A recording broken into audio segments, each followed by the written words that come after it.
Suddenly, you attend this workshop, no? Can you?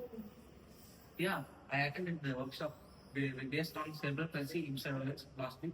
Yeah, I would like to share an experience about CP. Yeah, CP is a new movement disorder which mostly affects the infant when they are in the womb and right after the birth also this can occur.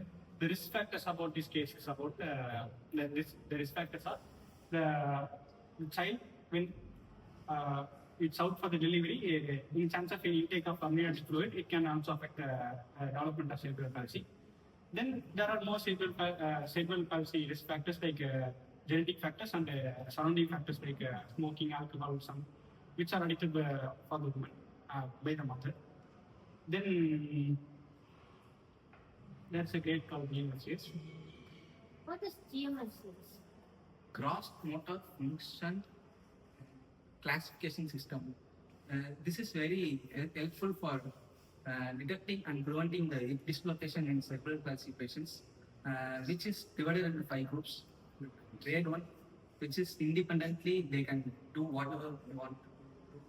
Grade 2, which is same as grade 1, but little difference, which may not that much consideration. Grade 3, which is dependent, they will do the activities in sitting positions, but they can't stand and walk like that. Grade 4, and they can crawl and roll in the bed, but they will be fully dependent on someone. They can move their limb, upper limb, lower limb, all.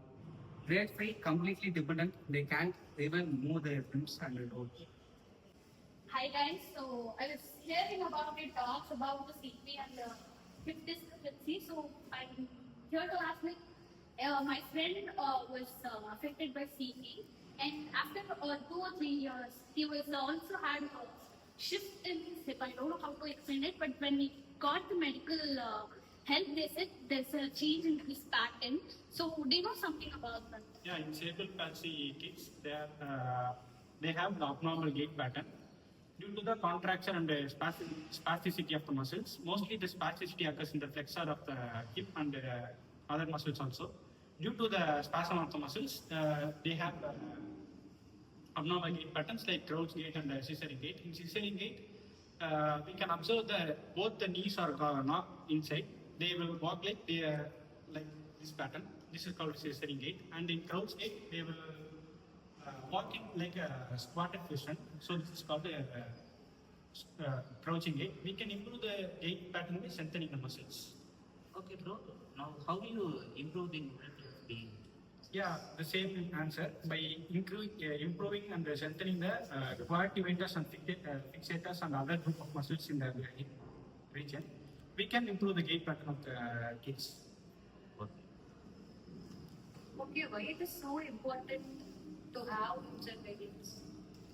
Surveillance is very important for detecting and preventing the dislocation, which is most of the CP patients and the clinicians are not focusing on.